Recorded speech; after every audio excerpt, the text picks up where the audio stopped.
tertúlia. Meu boa tarde aí para todos e todas. Hoje é dia 14 de setembro de 2012, sexta-feira. O verbete é de número 2417. Ele tem 7 páginas, 49 elogios e 25 máximas. Eu chamo a atenção que a divisão do detalhismo tem 15 máximas. O tema é técnica da anticonflituosidade, autopacificação. A especialidade é a autoexperimentologia. Quem redigiu o verbete com muita classe, dedicação, que é a nossa professora erudita, a professora Ami, que está sozinha ali, só com os amparadores. Definição. A técnica da anticonflituosidade, autopacificação, é o processo de depuração das ações, da comunicação gestual, verbal e gráfica, das intenções e dos pensenes, realizado pela consim pré-serenona, ex-belicista, ao priorizar a eliminação de auto e hétero conflitos e a implantação da pacificação íntima, a partir do exemplo do Homo sapiens pacíficos. A meta da retilinearidade autopensênica. O neo-holopensene pessoal da paz. A reorganização mental e física, eliminando a entropia causadora de conflitos. O ato de colocar em xeque a reatividade embotadora da racionalidade. A autopesquisa da origem dos conflitos internos. A identificação dos valores anacrônicos impedindo a vivência da paradireitologia. A compreensão do conflito com as escalas de valor circundantes. O entendimento de os grupos antagônicos do passado originarem antipodias no presente. A sinalética energética e parapsíquica pessoal. O ato de aprender a lidar com a pressão dos guias amauróticos e assediadores. A instantaneidade do corte da conexão, o amparador de vida e irritação. A eliminação das parcerias extrafísicas anticosmoéticas. O descarte dos travões do autoparapsiquismo. O comprometimento intermissivo de assistir os companheiros do passado. Na argumentologia tem o tópico do autoconflitograma, que é instrumento para registro, acompanhamento e desmonte do nível de autoconflituosidade e consiste em planilha criada inicialmente com os dados oriundos da anamnese da história pessoal de conflitos e posteriormente atualizada pelas ocorrências do dia a dia, conforme descrito nos 4 passos. Aqui tem os 4 passos, é bom ler. Agora, o tópico dos exemplos tem 10 núcleos anticosmoéticos, comumente causadores de conflitos, expandidos horizontalmente com a respectiva motivação patológica e os trafares associados. A remissiologia dos 15 verbetes, nós destacamos 5. Benignidade, binômio admiração discordância, conflituosidade, consim pacificadora, reeducação para a paz. Frase enfática. A aplicação da inteligência evolutiva na depuração determinada das ações, falas, intenções e pensenes conduzem o ex-belicista para o self-imprinting da autoconflituosidade e pacificação. Você aplica a inteligência evolutiva para depurar as ações, falas, intenções e pensenes? De 1 a 5, qual o grau da expertise pessoal na vivência da técnica da autoconflituosidade e autopacificação? Eu chamo a atenção que a bibliografia específica tem 8 fontes e a webgrafia tem 1 fonte. Agora, a mega-análise aí com João Paulo são 20 itens. Desarme, fraternismo, autocrítica, autocoerência e autoconflitograma. Auto-organização, harmonização, serenização, reconciliação, afabilidade, benignidade, imperturbabilidade, holomaturidade, racionalidade, cosmoeticologia, conscienciometrologia, anticonflitologia, autoprofilaxiologia, autodesassediologia e pacifismologia. O verbete do dicionário hoje é teaticologia. Eu chamo a atenção que o argumento é autoexperimentológico. Agora, é bom as pessoas verem que tem duas listagens, uma no enunciatum e outra no argumentário. Agora, nós temos aqui questionamento. No livro Nossa Evolução é abordado o assunto paragenética. Quanto mais evoluída a consciência que está em processo de renascimento, menos carga genética esse humano vai herdar dos pais. Tem um problema físico genético, que herdei da genética de meus pais. Isso significa que a minha consciência não é muito evoluída? Não. Significa que você precisa de passar por isso você está com a turma que você tem, vamos dizer, afinidade. Agora, a gente não herda todas as coisas ruins de papai e mamãe, não. Herda um pedaço. Eu, por exemplo, eu herdei da minha mãe a hipertensão arterial. Cada um faz o que pode. Isso é totalmente genético comigo. Eu estou trabalhando com a hipertensão desde 1960. São 52 anos. Já passei de meio século, né? Eu acho que estou especialista no assunto, né? Agora, aqui eu digo o seguinte, o que é paragenética? Isso é do livro Nossa Evolução. A paragenética é a genética distrita às heranças da consciência através do corpo emocional da vida anterior ao embrião humano. Quanto mais evoluída a consciência em processo de renascimento humano, menores serão as influências da genética e maiores serão as influências da paragenética sobre o embrião, o feto e a vida no útero da mãe. Por isso, o percentual de restringimento do micro-universo consciencial na matéria, durante a vida intrauterina, varia muito de consciência para consciência. A consciência humana herda muito mais de si mesma, parageneticamente, do que geneticamente da mãe e do pai. Além das determinações poderosas da genética, uma herança dos pais e da paragenética, uma herança de si mesmo, sobre o novo corpo humano da consciência renascida, existe outra influência permanente muito séria, a mesologia. Aí eu explico o que é a mesologia. Mesologia é o meio ambiente. Meio ambiente é o holopensene da pessoa, onde ela está. De modo que não é tanto assim, não fica abatida com a sua herança que todo mundo tem. Eu acho que quem não tem muita herança genética e que domina bem isso é só o serenão, mas todo mundo tem. Agora, a verbetógrafa, professora Ami, Fatologia, página 9, segunda linha. Como podemos realizar nossas autopesquisas da origem dos conflitos internos? Quais ferramentas utilizar? Bom, a primeira é a memória, né? Você tem que procurar se lembrar os conflitos que você teve, desde a mais terna infância até hoje, agora, ontem, um minuto anterior.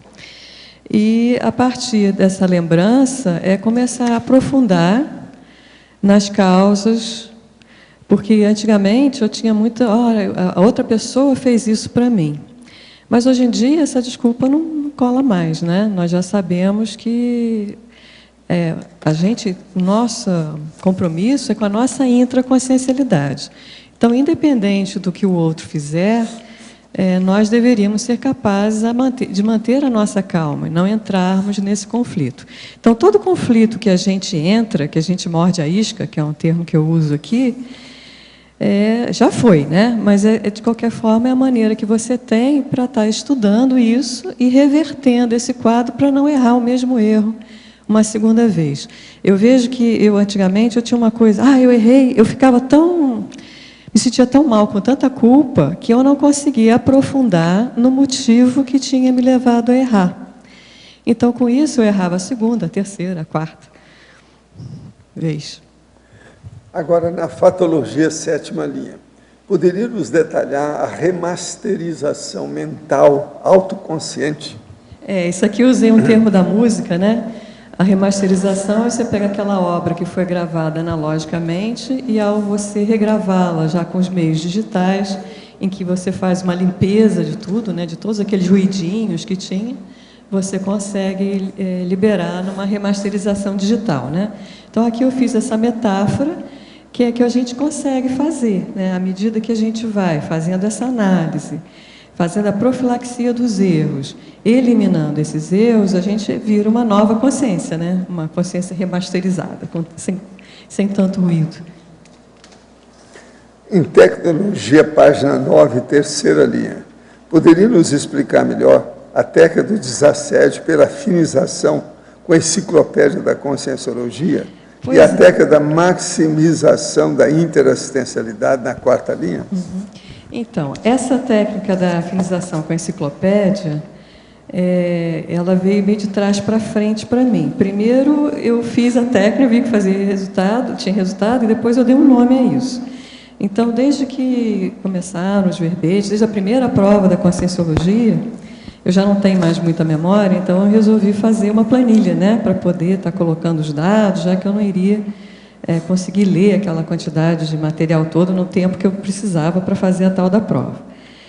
E aí, o que eu percebi, à medida que eu ia fazendo, atualizando a planilha, antigamente diariamente, hoje em dia, enfim, periodicamente, eu percebia que às vezes eu estava muito assediada um minuto antes, e à medida que eu começava a trabalhar com a enciclopédia, que eu começava a ler o verbete, que eu começava, enfim, era tipo um copy-paste, né? Eu ia copiando, colando, aquilo ia alterando completamente a minha psicosfera.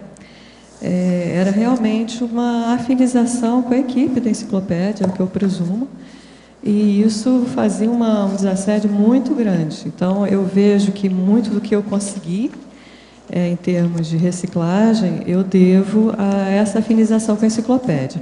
Não estou dizendo que todos devem fazer uma planilha, mas o que eu quis alertar aqui é que o hábito de estar lendo os verbetes, de estar aprofundando no conteúdo que está ali dentro, faz com que a gente se conecte com a equipe, né? E a gente vai vendo que o nosso dia a dia tem muito exemplo, é como se a gente entrasse dentro de um laboratório da equipe da enciclopédia. Então, aquele tema que é abordado no dia, a gente vê, para quem faz cosmograma como eu, a gente vê que aparece na mídia, numa notícia, na outra. Então, é só uma questão da gente observar a realidade, né? E para a realidade a gente vê toda como é que eu vou dizer, uma orquestração da equipe da enciclopédia para que a gente se torne com maior cognição, né? Aumente o nosso nível cognitivo. Fatologia, página 9, oitava linha. A reprogramação das reações instintivas. Poderia explicitar quais os recursos utilizados para a consecução da reprogramação das reações instintivas? Poderia falar da sua experiência? O que eu percebi é que eu tinha muita dificuldade de lidar com informações que conflitavam, geravam conflito com o que eu percebia da realidade. Então, eu sempre, por exemplo, eu via que a garrafinha ali do professor Val tem um rótulo azul. Estou exagerando, evidentemente. Aí vinha uma outra pessoa e agia como se o rótulo fosse amarelo. Aquilo me incomodava muito e eu tinha uma reação muito inadequada, né? Você toque.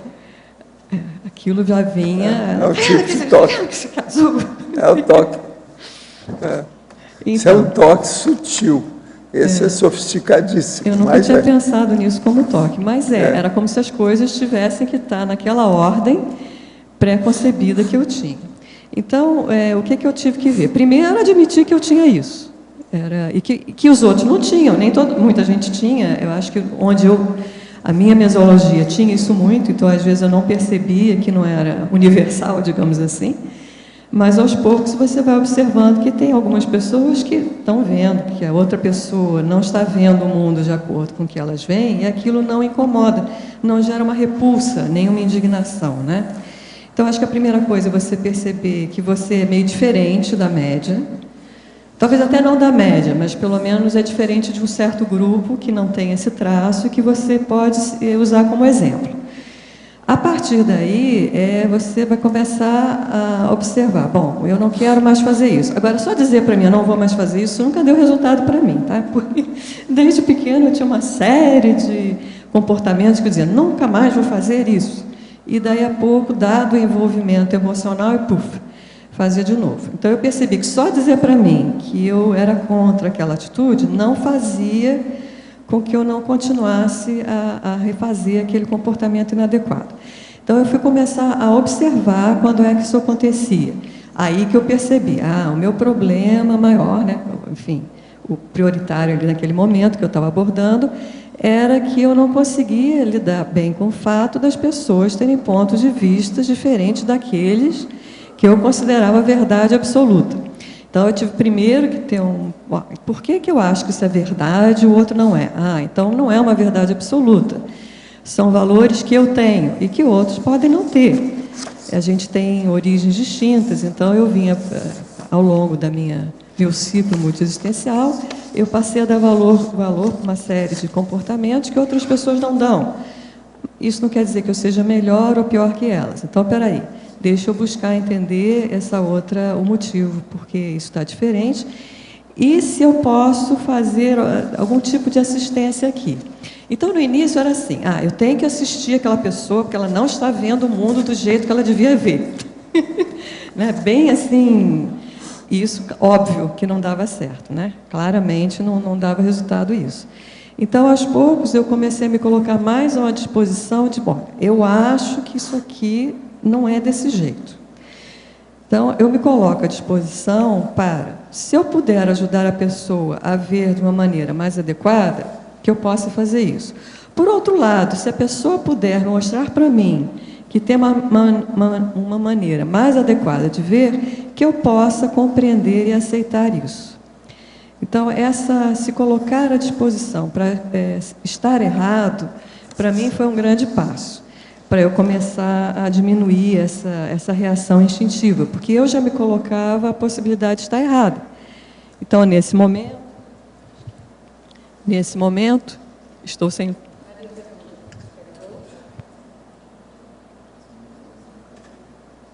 Então, nesse momento, eu me colocava à disposição para assistir ou ser assistido. Então, a coisa já melhorava. Então, voltando para a tua pergunta, né? Acho que a primeira coisa é isso, é ver que a gente tem a questão, procurar ver quais são os pontos que tiram a gente do sério, né? Qual é o ponto que gera uma resposta mais grosseira, um ponto de vista que você não consegue segurar. Às vezes é o humor, né? Tem aquela coisa do sarcasmo, que o professor Valdo sempre fala, né? A linha entre a ironia e o sarcasmo. Eu acho que eu estava muito dentro mais do sarcasmo que da ironia. Então, sabe aquela piadinha, eu perco o amigo, mas não perco... O termo melhor é escárnio. Não, acho que eu não chegava ao... Não, isso também não tanto. Sem saber se você chegou até lá. Eu acho que não é escárnio, não, mas o sarcasmo... O que era pior, eu apreciava esse tipo de humor. Então, não só eu tinha, como era o humor que eu gostava mais. Você vê que a coisa era mal parada, né? Então, eu vejo, muitas vezes, a pessoa ainda tem um humor, ela acha que é bom humor, mas, na realidade, é um humor que já está, né, já passou da curva da boa pouco baratrosférico. Um pouquinho. Agora aqui, a verbetógrafa. Fatologia, página 9, final da 7ª linha. A catarse do travão pela razão.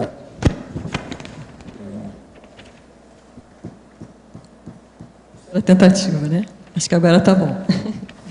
Então, essa questão do travão, às vezes é difícil de saber que tem um travão, porque o travão ele tem uma característica. A gente vem pensando, né? Eu sempre gostei de refletir muito, só que o travão é assim, você vem fazendo a linha aqui pensênica, parará, parará, tchuf, você dá um pulinho e continua aqui.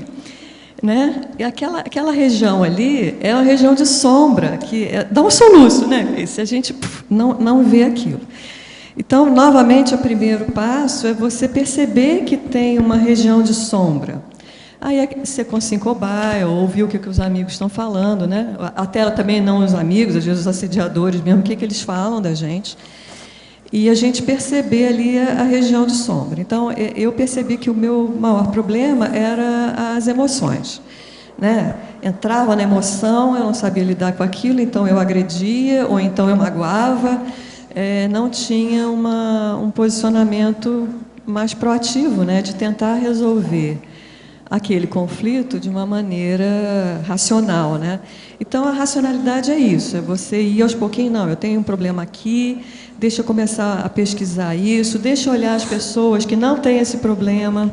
Essa questão do exemplo é muito importante, da gente estar observando como é que a outra pessoa lida com essa situação que eu lido tão mal. Ah, peraí, ela faz assim, faz assado. Então, isso eu vejo que essa é a maneira de você estar usando a sua inteligência evolutiva a seu favor. Em Trinomiologia, página 10, quarta linha. O trinômio aura de conflituosidade, atenção redobrada, conduta pacífica. O nosso objetivo é estarmos sempre na conduta pacífica, né? Só que a gente já se conhece também. E, às vezes, a gente percebe... Como é que eu vou falar dessa aura da conflituosidade? Eu acho que só com o tempo, né? Primeiro eu reagi. Depois, com o tempo, você já morde a língua no meio da sua reação. Depois, você já consegue parar um minuto antes do que você vai reagir. E depois, lá pelas tantas, você já começa a perceber que ali é um terreno minado. Normalmente, eu não me dou muito bem nessa situação. Então, isso é como ligasse para você o teu alarme. É isso que eu chamei da aura da conflituosidade. Então, no momento que você presta mais atenção, eu vou me manter benigna aqui, eu vou me manter calma, não importa o quê, na mesma hora você já vai fazer um EV, você já vai fazer uma exteriorização de uma energia mais pacífica. Claro que para isso você tem que ter percebido a aura, né, para dar tempo de fazer isso tudo antes de você reagir. E aí, quando você faz esse movimento, aí você consegue manter a conduta pacífica, porque você fez a profilaxia de uma possível falha, né? Em Maniologia, página 11, última linha. A mania de atropelar a própria recim. Pois é, eu tinha tenho ainda, acho que em grau menor, uma ansiedade muito grande. Então, era assim, já entendi tudo, né? Então, eu vim aqui, eu li os manuais, entendi tudo. Agora eu vou viver isso aqui. E daí eu não conseguia viver aquilo. E aquilo me dava uma ansiedade muito grande, porque se eu já entendi, por que eu não consigo aplicar, né, a questão da teática?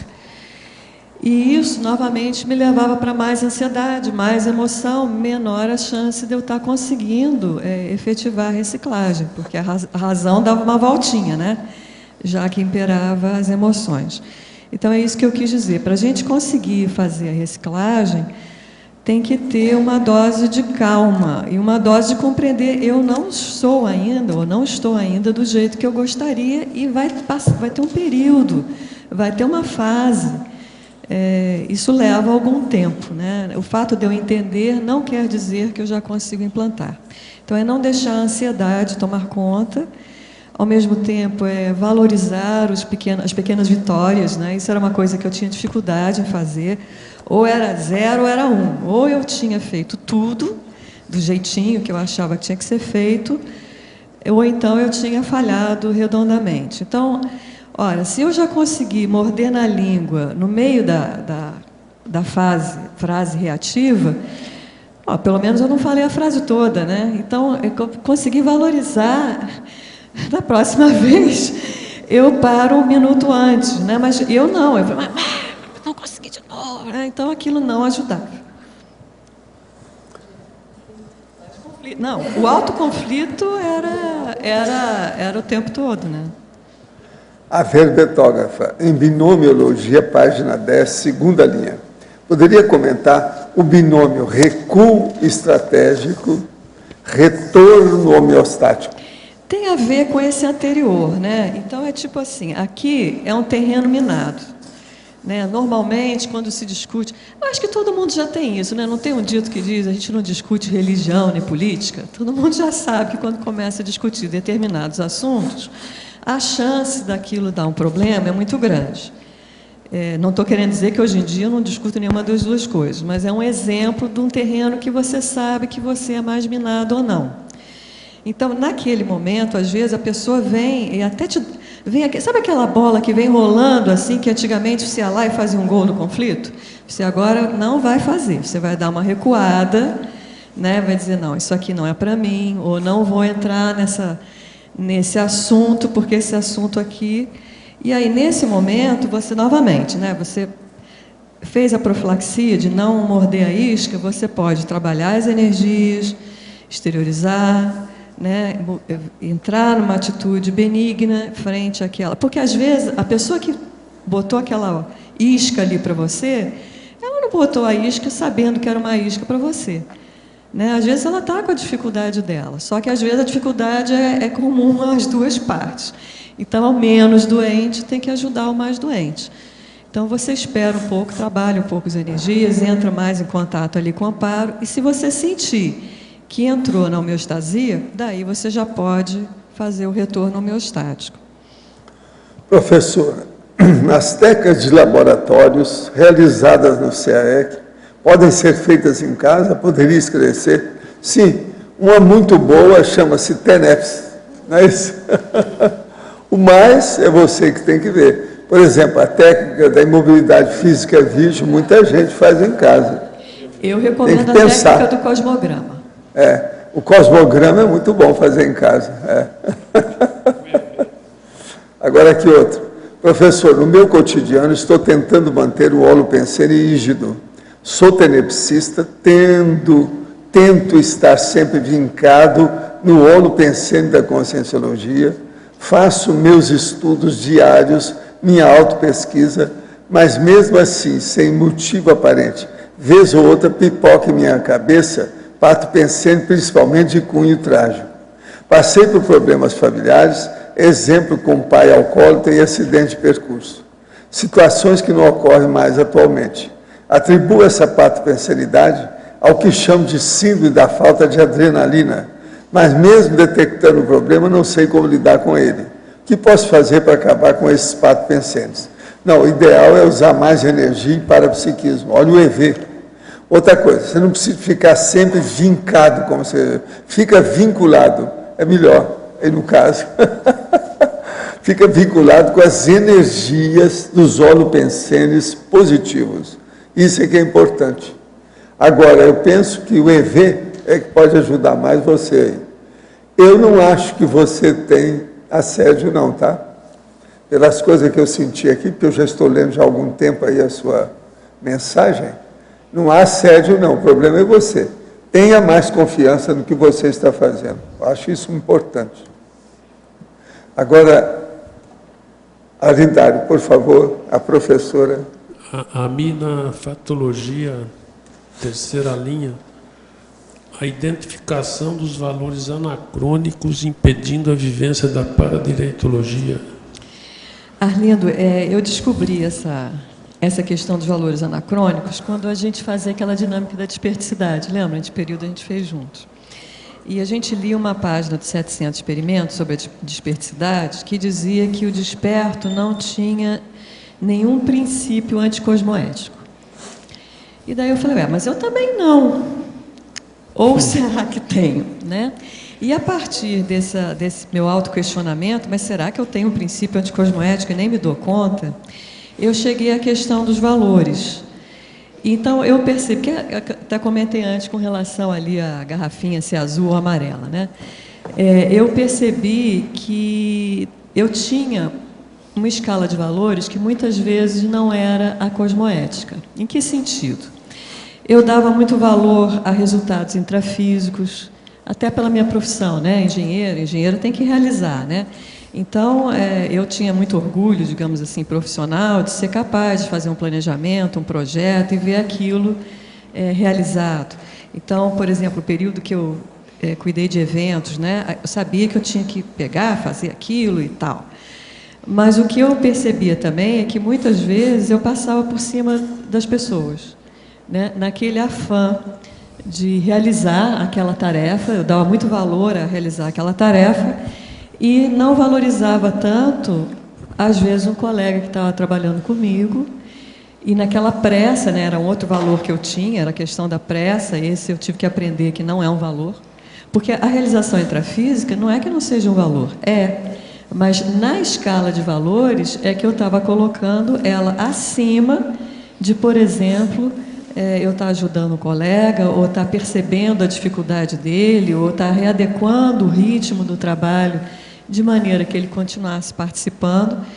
Então, isso para mim foi era difícil eu fazer, e nessa autopesquisa eu percebi, por exemplo, que esse era um dos meus defeitos. Então, que valor anacrônico seria esse?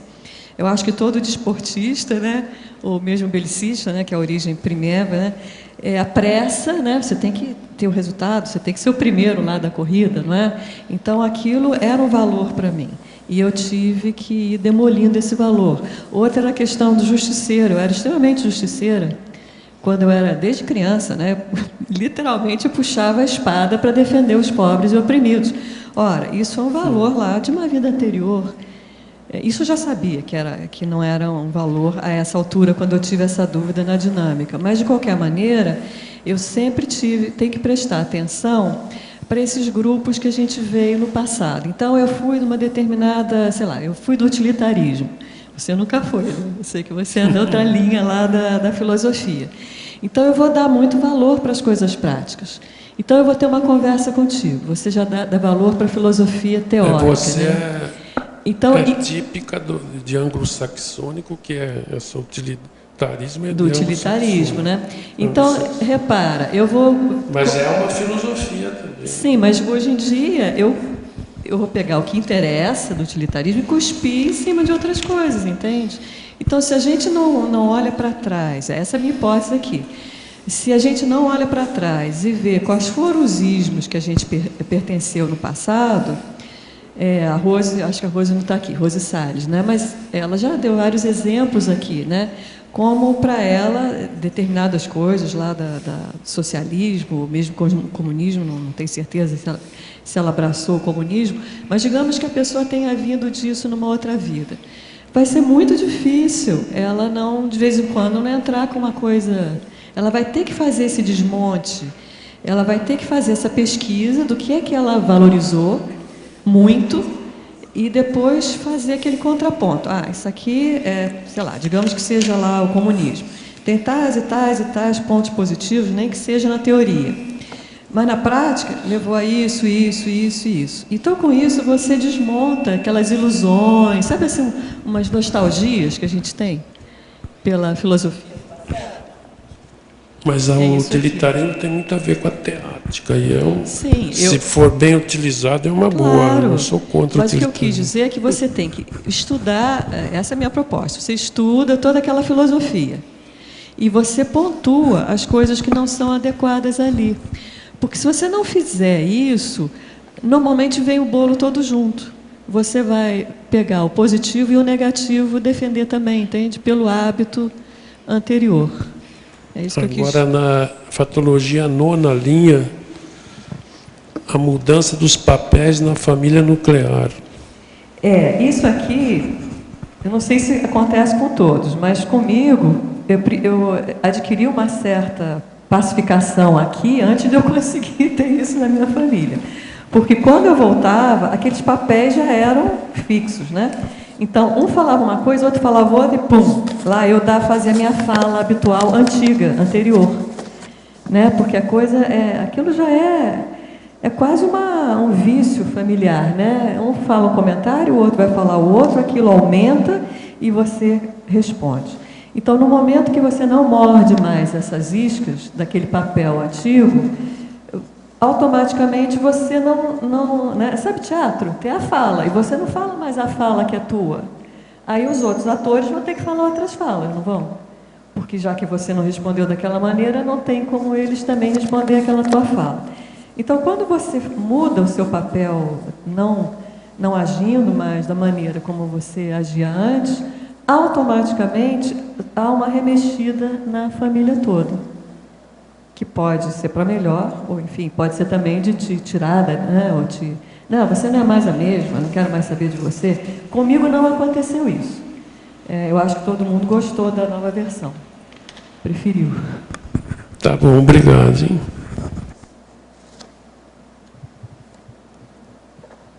Ami, Tânia Guimarães aqui em cima, na fatologia. Eu ia perguntar essa da mudança dos papéis, mas Arlindo, tá vendo? A gente tem alguma coisa similar, né? Mas lógico, parabéns pelo verbete. É o quê, professor? para você me dizer parabéns pelo verbete. Não, mas não precisa. Tá beleza, né? Você tá vendo como você está se colocando, né? Olha só, aqui no final, a postura é no final da fatologia, na antepenúltima linha, a postura da paz excedendo a mera postura de não guerrear. Fala um pouco disso.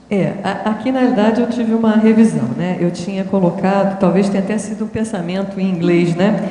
Que eu tinha colocado a postura da paz excedendo a mera postura de não guerra, non-war, né? Não propriamente de não guerrear. A postura de não guerra é você evitar a guerra, né? Mas a paz eu vejo como sendo uma coisa superior a isso. Paz é harmonia, paz é felicidade, paz é muito mais do que só não ter a guerra ou só não ter o conflito, né? Só não ter o conflito ainda é pouco, eu acho. Você tem algum case assim, algum caso bem bem positivo? Porque a gente sempre tem, né? Não, eu acho que eu conheço a síndrome, as síndromes que você colocou aqui. Da gente, né? A gente, né? Eu vejo isso. Aliás, eu acho que eu não respondi essa pergunta que me fizeram no início com relação à benignidade. Eu acho que a postura interassistencial, já nem me lembro qual foi a pergunta que me fizeram no início que eu esqueci. Quando eu mexi para valer na questão do megatrafar, né, da autocracia e o belicismo, eu fiz foi esse conflitograma que tem aqui nesse verbete, de certa forma eu iniciei naquela época. Eu só não dei esse nome bonito que eu dei agora. Mas eu fiz uma série de coisas que eu não ia mais fazer. Uma lista de coisas que eu não ia fazer. E uma lista de coisas que eu achava que eu tinha que fazer mais. E uma delas era a questão da interassistência, que eu tinha que aumentar, e que eu tinha que aumentar a benignidade. A benignidade é essa postura pacífica. Não importa o que, pisaram no meu pé, o que seja, eu vou entrar na postura benigna, né? Foi fácil, né? E aí, a partir daí, a coisa foi... Eu entrei nessa postura além da não guerra, entendeu? Porque é mais do que não entrar no conflito. É você jogar uma energia positiva para que a outra pessoa se sinta bem. Né? E, enfim. Beleza. Muito obrigada. Amir, aqui no ar, atrás de você. Ali na fatologia, na quinta linha, no final da quinta linha, você coloca as dissonâncias cognitivas. Me parece que as dissonâncias cognitivas, elas geram posturas belicistas, que por sua vez geram novas dissonâncias cognitivas. Então isso tem um certo ciclo. O que você pensou quando você colocou isso aí? O caso clássico da dissonância cognitiva é tipo assim, uma pessoa que é crente e que o mundo vai acabar, sei lá, o pastor dela diz que o mundo vai acabar no final do ano. E aí, quando o mundo não acaba no final do ano, ela diz para ela, não, é porque a gente rezou muito, por isso que ele não acabou. Isso seria mais ou menos a definição do que é dissonância cognitiva. Não importa o que, quando você tem uma verdade para você vai alterando a realidade de maneira a reforçar o que você pensa. Na realidade, quando eu que eu li pela primeira vez essa questão da dissonância cognitiva, foi quando eu percebi essa questão de que eu tinha uma visão de mundo e eu ficava muito chocada quando a visão do mundo da outra pessoa ia contra a minha. Eu lembro quando eu tive a primeira realização do crime de colarinho branco sendo de um amigo meu. Isso me chocou assim, profundamente, sabe? Eu disse, mas como? O cara é tão legal, é meu amigo, como que ele pode ter feito isso? Então, isso gerava uma angústia mesmo. E claro que, dada a angústia, vinha a reação, né? Porque ninguém gosta de ficar com angústia mal resolvida, né? Então, eu reagia muito à dissonância cognitiva. Logo que eu vim aqui para Foz do Iguaçu, eu tive muito problema assim. Eu não entendia, às vezes, as posturas dos colegas. Também não vou dizer que hoje eu entenda tudo também, não. Mas eu aprendi a viver com as diferenças. E no início, eu não conseguia. Aquilo era impossível. Sabe quando eu acreditava na verdade? Só existe uma verdade. E nós vamos chegar aqui à conclusão qual que é a verdade, a sua ou a minha. sabe? Era uma coisa. Então eu ia para a discussão até que um capitulasse. Sabe uma coisa assim? É loucura, né? Mansa. Ou não, nem tão mansa assim. Então é isso que eu tinha em mente com a questão da dissonância cognitiva. À medida que eu fui entendendo como isso gerava sofrimento em mim, eu fui entendendo também melhor por que eu tinha uma reação tão agressiva, porque na realidade eu reagia àquele sofrimento que eu sentia. Então a primeira coisa era parar de sofrer com isso, né? Não tem por que ficar sofrendo, né? E depois aprender a lidar e verificar se não era eu que estava errada, né? E não tive mais a necessidade de que o outro reconhecesse que eu estava certa ou não, entende? Isso eu abri mão disso. Hoje em dia, se eu estiver satisfeita, não importa com o que, tá bom. Entende? Assim, é como se eu tiver, é uma verdade pontual minha nesse momento. É a melhor que eu consegui chegar a essa. Então eu vou viver de acordo com isso que eu considero que é o mais correto.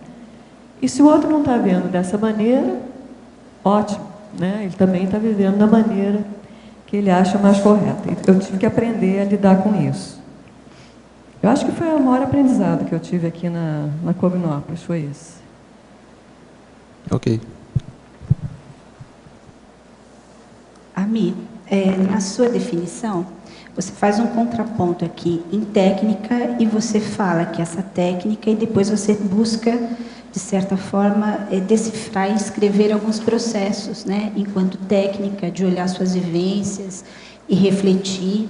E aqui na fatologia, você, 1, 2, 3, na nona linha, você fala em não morder mais as iscas conflitivas. Como você começou a observar em você, em termos cognitivos, que você estava quase sendo escada? Isso é, como você começou, que processo você usou, que técnica, para começar a mapear o seu funcionamento cognitivo, para você buscar entender as suas iscas? Eu lembro que na família eu ficava bastante preocupada, né? Então, por exemplo, meus pais idosos e teimosos, que não iam ao médico, ou não poderiam fazer uma fisioterapia e não faziam, né? Então, eles vinham tipo assim, eu estou com uma dor não sei aonde. Aí já era isca, porque já nós tínhamos discutido antes que eu achava que ele devia ir ao médico. E ele já tinha me dito que não queria ir ao médico. Então, quando a pessoa vem e volta àquele assunto, eu estou com uma dor não sei aonde. O que vai acontecer? Vamos recomeçar a mesma discussão anterior, né? Não é isso? Então, não vou mais morder essa isca, porque se eu perceber que há uma possibilidade de entrar com o médico, ótimo. Se não, aí eu digo, puxa, quem sabe, peraí, deixa eu fazer uma massagenzinha, um beijinho. Sabe o que se faz com criança? Acho que um beijinho. Porque o que eu achava que seria o melhor não era aceito. Então, acho que foi isso. Quando eu digo não morder mais a isca, é não entrar mais naquela discussão que já foi discutida antes. Você conseguia bancar mais o seu autoconflito em relação ao que... Na realidade, eu tive que aprender a viver com o fato de que eu não conseguia ajudá-los do jeito que eu gostaria. Na realidade, isso era quase a base de muitos dos meus problemas. Porque como eu achava que a realidade era daquele jeito, que a solução para aquilo era essa, quando eu não conseguia aplicar aquela solução, eu estava sendo incompetente, ou enfim, né? E aquilo voltava a gerar um sofrimento. Então, você aceitar... Hoje, minha mãe está com 95 anos. Acho que ela estava certa, né? Eu acho que ela estava mais certa do que eu. Né? Então, pelo menos eu evitei muita discussão nesse caminho. De querer impor o que eu achava que era o mais correto.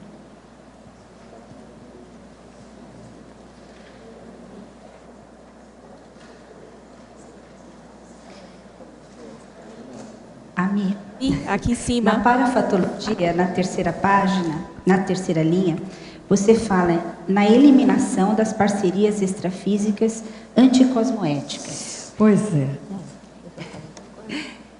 Então, como você começou a perceber que isso era importante, estudar esse processo e começar a olhar a sua holobiografia para ver esse traço, já que você falou de ismos, né, de grupos, de ideologias, né? Como você começou a mapear isso? A minha parceria extrafísica anticosmoética mais evidente, o professor Walter sempre falava que eu estava com os marechais, generais, etc. Né? Essa era a minha turma. E eu escutava aquilo, mas eu não sabia. É tão engraçado, a gente escuta, mas não escuta, né? Escuta, mas aquilo, né? Tá, não consegue... Entra no ouvido, sai no outro. É mais ou menos isso, né? Então eu ouvi aquele negócio... E ficava por isso mesmo. Mas eu lembro, numa ocasião, que eu realmente estava fazendo um movimento de reciclagem muito grande, e era exatamente o evento que eu estava ajudando a organizar, e no dia da abertura do evento, as coisas não saíram do jeito lá que eu tinha organizado, ou que eu tinha planejado, e eu fiquei muito zangada. E aí, nesse momento, eu que estava assim, sabe, estava em mar de brigadeiro, ar de brigadeiro, céu de brigadeiro, via tudo assim direitinho, de repente, tchuf! Eu entrei naquele processo que há muito tempo eu não entrava, que era de ficar... E aí eu pude realmente ver a parcela do incômodo que era meu e o quanto estava sendo acrescido por essa parceria. A Marechala. Foi um negócio... aí eu fiquei chocada, aí eu perdi o rebolado por um bom tempo, porque aí eu realmente percebi o que o negócio fazia, né? Então, eu diria que é isso. É quando você tem mais ou menos um incômodo X, mas você, quando faz a parceria anticosmoética, aquilo vira, no caso do belicista, né, da pessoa que reage instintivamente quando ela já não quer, né? Então, a coisa engraçada, porque, na realidade, eles ficam com peninha da gente, vê a gente fraquinha, e entra para ajudar, né? É tão engraçado essas parcerias. Porque como que o meu amigo está aqui ouvindo esses desaforos todos? Peraí, deixa eu ajudar. E aí vem numa violência, a gente fica muito truculento. Ou eu ficava muito truculenta. Então, eu acho que essa, horrorível, assim, eu não tenho mais. Eu acho que essa, mas tem outras, né? Tem outras. Menos... Tá ótimo. Menos horrorosas. A Mi? Aqui em cima, a Mi. Aqui na fatologia, na 7ª linha, o que você quer dizer com a remasterização mental autoconsciente? Isso é o seguinte, eu peguei essa metáfora, né, que a remasterização é uma palavra que se usa na música, no som, né? Então, por exemplo, você tem aquele clássico lá, daquele maestro, né, que foi gravado analógico. E aí eles fazem uma remasterização daquele CD com a técnica digital e tira todos os errinhos, impurezas e tal. Então, aqui foi uma metáfora no sentido da gente... tirar as nossas impurezas, né? Fazer a consciência agora na versão digital, sem Tá, obrigada.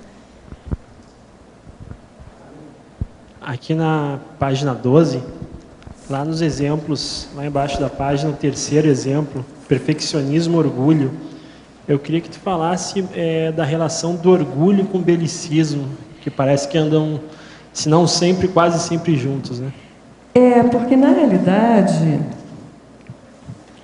O belicista, ele tem essa coisa da honra, né? A honra é um valor muito grande para o belicista. A moral, né? A honra, né? O mártir, né? Eu me sacrifico por todos, né? Eu sou uma pessoa honrada. Só que a honra e o orgulho é junto, né? Então, você vê, é um grupo do passado. Eu vou dizer do passado, porque eu acho que o militarismo está em vias de extinção no novo século, né? Acho eu, ou pelo menos... tem essa esperança. Mas se você voltar lá, quando a gente lê sobre Esparta, a gente vê como é que a coisa era. Eles tinham que ser durões, eles não podiam ter apego a dinheiro, nem bens, né? Eles tinham uma moral, né? Eles eram ilibados, né? Claro que tinha lá os escravos, isso não entrava no mérito da coisa, né? Mas, então, eu acho que para quem já teve isso como valor, a questão da honra, aí você vai dizer, mas não ter honra... não ter honra é horrível, né? Mas se a honra traz toda essa coisa do orgulho, também não é uma grande coisa, né? Então, é aquela coisa da substituição pela cosmoética. Agora, quem tem isso... Eu não sei se você notou que a diferença do item 3 para o item 4 é que o item 3 é mais você com você mesmo, né? Esse orgulho, muitas vezes, é de você com você mesmo. O perfeccionismo também, às vezes, eu não estou nem ligando, mas você não gostou porque aquela coisinha... está fora do lugar, e você sabe que você tinha condição de fazer aquilo melhor. Às vezes as pessoas diziam que eu era perfeccionista, eu dizia, não, eu não sou perfeccionista. Porque se eu fosse perfeccionista, aquilo não podia existir. Né? Mas, assim, dentro do que eu sabia fazer, eu ficava muito incomodada de não fazer o meu melhor. Então, aquilo era comigo mesmo, porque para os outros não importava muito. Já esse 4, que é o elitismo, a arrogância, já envolve o outro, né? Eu sou orgulhoso e quero ser reconhecido, né? Tenho honra e quero que você reconheça quão honrado eu sou, né? Eu sou muito arrogante, eu sou muito orgulhoso, né? Meu orgulho está me levando para a arrogância, enquanto superior aos outros que não são tão honrados quanto eu. Então, aqui, esse item 4 já leva a relação com o outro, né? Enquanto que o 3, às vezes, é só da gente, com a gente mesmo. Na minha família, orgulho era um valor, sabia? Por isso é que é complicado você perceber que, olha, não é tão bom, não é tão cheiroso assim. Eu me lembro da minha mãe falar da mãe dela, né, minha avó, e a minha mãe com o maior orgulho, contando que a mãe era muito orgulhosa, porque, enfim, meu avô tinha aprontado, que seja, e ela manteve a linha e ajudou a amante lá, e não sei o que, não sei o que. Então, aquilo era um valor. Complicado, né? Não só na sua família, no Rio Grande do Sul, o orgulho é um valor. Bom, o meu pai era gaúcho, né? O orgulho de ser gaúcho. Não é? Então, aí é complexo, né? Viva a farroupilha. Professor no verbete. 40 manobras em Porto Alegre no dia 20 de novembro. Mas não é só manobras militares, eu falei com o Mário, né? Mário. Professor, no verbete do DAC, em complemento, número 39, página 39, poderia comentar o conceito de mal, mini força inversa, bem, mega força direta. Tais conceitos estão ligados aos assediadores e amparadores, respectivamente? Perfeitamente, você entendeu o que a gente falou. Muito bem. Em cima do lance. Professor, não me sinto preparado para TENEPS. Tenho que melhorar meu pensene, porém li algo a respeito da tarefa energética de solidariedade. Poderia explicar? O problema é o seguinte: quem se decide a assistir os outros numa tarefa energética de solidariedade, sempre está bem, sempre vai melhorar, diminui os conflitos, melhora toda a vida íntima da pessoa. Quem assiste os outros é o primeiro a ser assistido. Lembre-se disso. Uma boa parte das pessoas não estão se sentindo bem porque não ajuda ninguém. Então, quando ela não ajuda os outros, ela não ajuda a si mesma. Professor, como é possível uma consciência acordar fora do corpo durante a vigília física, projetar sem praticar o EV? Sim, qual o problema? Porque a energossoma permite o desencaixe dos corpos sem ser estimulado pelo estado vibracional? Sim. Não é necessário, não. O ideal é você se projetar sem precisar de entrar no estado vibracional. E voltar também sem precisar. Agora, o problema é o seguinte: a pessoa tem que estar com paz interior, pacificada, dominando o ambiente. Entende? O olo pensante tem que ser favorável, porque senão ela não vai se sentir bem. De modo que nós não precisamos. Um projetor veterano, ele não precisa de fazer estado vibracional para sair do corpo. É a vontade dele que faz isso. Agora, a energia sempre ajuda. Então, se está aí, não paga imposto, vamos usar. Ami? Oi, Ami, aqui em cima, na B, Mara. Ami, e como você faz, depois de ter feito essas reciclagens, para lidar com a imagem congelada que o outro tem de você? Isso leva tempo. Mas é o que eu te falei, se eu estiver em paz comigo mesma, aí o que o outro pensa já se torna irrelevante, né? Ou pelo menos deveria ser assim. Leva um tempo. Porque estigma, né? Estigma é estigma. E é engraçado que às vezes você repara, você está com estigma de belicista e às vezes o outro é que vem com uma energia de agressão. Justo. Mas tudo bem, você pacifica igual. Só você perceber isso, sem ficar irritada, gente, eu fico tão feliz por ele. Sabe aquela coisa? Sei. A alegria. É engraçado porque, às vezes, a pessoa vir mais assediada para mim e eu manter a paz, eu estou com vontade de dar beijinho na pessoa, porque ela demonstrou que eu estou um pouquinho melhor. Entendeu? Ela, na verdade, é assim, é um exercício de você ir melhorando, né? Agora já aguenta até esse nível, até esse. É interessante ver a cara do outro, né? Que esperava. Agora eu vou lá e ela vai se destabilizar e não consegue. Já isso reciclou. Mas é aquela mania de pensar mal do outro, né? Isso também é uma coisa que a gente evitar isso, né? Aqui na página 12, aqui, do B, Neida. Na página 12, está falando do autoconflitograma, né? Foi uma técnica que você criou ou você já conhecia? Como é que é? Não, na verdade, foi engraçado porque eu fiz uma coisa assim, embrionária, isso aqui, para mim. Até apresentei no tal do artigo que eu escrevi, né, que está no journal. Eu fiz uma lista assim, de 30 posturas que eu tinha que ter, e às vezes era não ter, né? Por exemplo, não querer controlar tudo. Fiz uma série de regrinhas para mim. E aí eu comecei a ver que isso era um código de cosmoética que eu estava criando, né, para determinadas condições. E aí, nessa dinâmica da dispersidade, há alguns anos a gente ficou estudando o conscienciograma. E daí, nesse período que a gente estudava o conscienciograma, eu comecei a criar para mim uma coisa assim. Eu li a página do conscienciograma e eu via que determinados itens lá eu tinha, e que a origem de eu cair ali era, por exemplo, que eu não escutava o outro direito. Eu não tinha paciência, eu já achava que eu sabia o que o outro ia falar. Então, eu já nem escutava o que o outro ia dizer. Então, eu percebi que isso era comum. Aí eu falei, bom, então, a partir do que eu li ali, do que eu via, qual era a minha falha, eu comecei a criar regrinhas para mim. Não importa o que, eu posso estar atrasada, eu posso estar com pressa, eu vou parar para escutar. Então, aquilo eu tinha que criar aquela regra e implementar. Então, era como se fosse uma brincadeira de mim para mim, sabe? Tipo assim, era um exercício que eu tinha criado para mim mesma.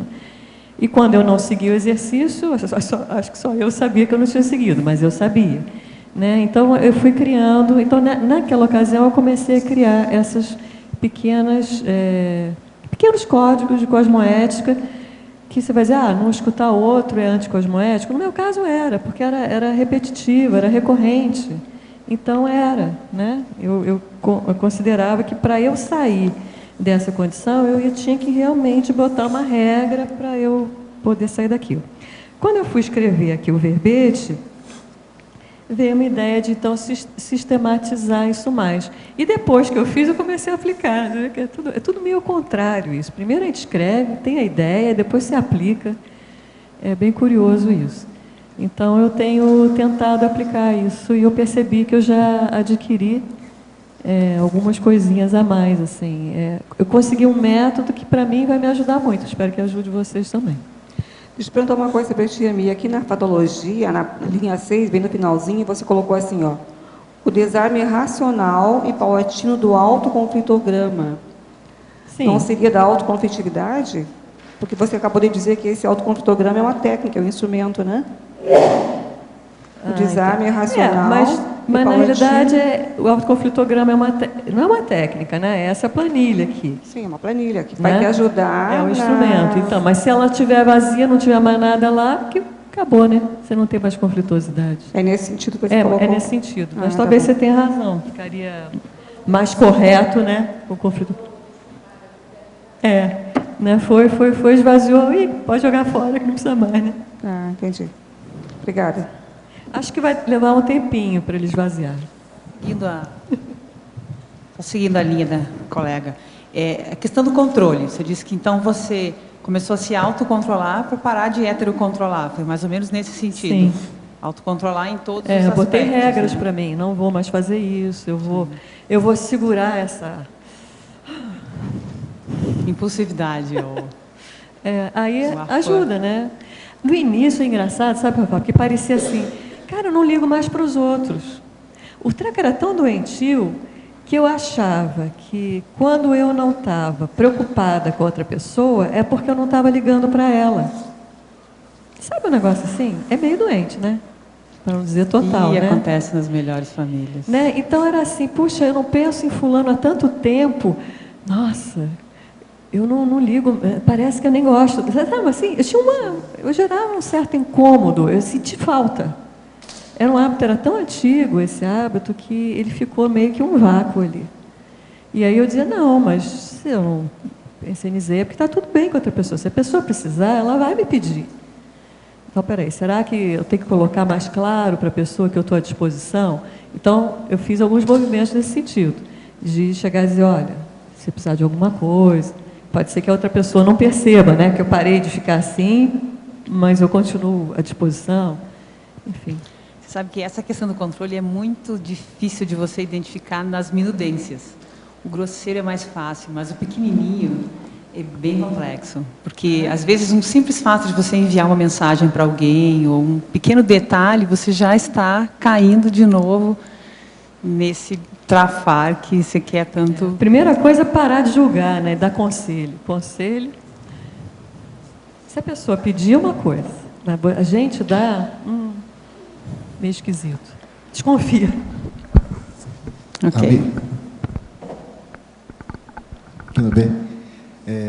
Tá interessante hoje, né? Várias pessoas aí que a gente está encontrando, né? E eu também venho de famílias de ambos os lados. Não são gaúchos, mas são pessoas bastante conflitivas, né? E eu tive um insight, assim, por volta de 18, 20 anos, que os amparadores, disseram que, olha, você vai ter que tentar romper com isso, porque já vem de muitas gerações. Se você que tem um pouco mais de informação não cortar, vai ficar difícil, né? Estou tentando até hoje, estou com 40, tem mais de 20 anos, né? Romper com esse padrão conflitivo. E aí eu te pergunto, você mencionou também a questão seus pais, né? Até que ponto, quando a pessoa deixa de ser o filhinho, a filhinha, questão da maturidade, se assumir enquanto consciência, enquanto agente do seu destino, da sua proex, até que ponto isso pode ser um divisor de águas, sair daquele holopensene da geração mais nova, aquela coisa que a gente sempre acaba se deixando engolir por aquele padrão antigo da família, conflitivo. Como é que é isso para você? Como é que foi isso? Está sendo... Eu acho que eu ter vindo para Foz e ter ficado distante da família me ajudou. Sem dúvida. Porque quando você está submerso no tal dos papéis, fica muito difícil você distinguir. Agora, já de longe, você consegue destrinchar melhor, né? Agora, eu não sei se estou querendo me lembrar se alguma vez eu fui tão engolida. Eu era participante. Não sei se eu posso dizer que eu era engolida pelo holopensene deles, era o meu também, sabe? Mas na abordagem proativa, você percebeu quando você assumiu a responsabilidade pela anticonflitividade? Sim, aí, sem dúvida. Foi um divisor de águas? Como é que foi repara, desde que eu era muito pequena, eu não queria mais ser uma pessoa agressiva, né? Eu não sei se todos os ex-belicistas querem deixar de ser belicistas, mas eu sei que eu não achava bonito aquilo. Mesmo criança, aquilo me incomodava muito. Mas eu não achava o caminho da porta, digamos assim. Tudo que eu tentava fazer era mais para me alienar, mais para me proteger, para evitar situações, mas diminuía a frequência, mas dada a situação, eu ia de novo. Eu lembro uma vez um conflito no trabalho, que foi até com uma amiga minha, um dia lá eu estourei para o negócio. E ela... vamos almoçar? Vamos, no dia seguinte. Mas se isso estava te incomodando, por que você não falou antes? Né? Aquilo foi até o momento que eu... Então eu percebia também que, como eu não queria criar caso, eu também não me posicionava. Novamente era o 0 ou 1. Ou eu estourava, ou eu não falava nada. Não havia um posicionamento de falar. Simplesmente dizer, olha, eu não gostei muito disso daqui. Porque provavelmente do jeito que eu ia falar, mesmo sendo uma coisa pequena, eu já não ia falar com uma energia muito boa e já ia criar uma confusão ali. Então eu já evitava.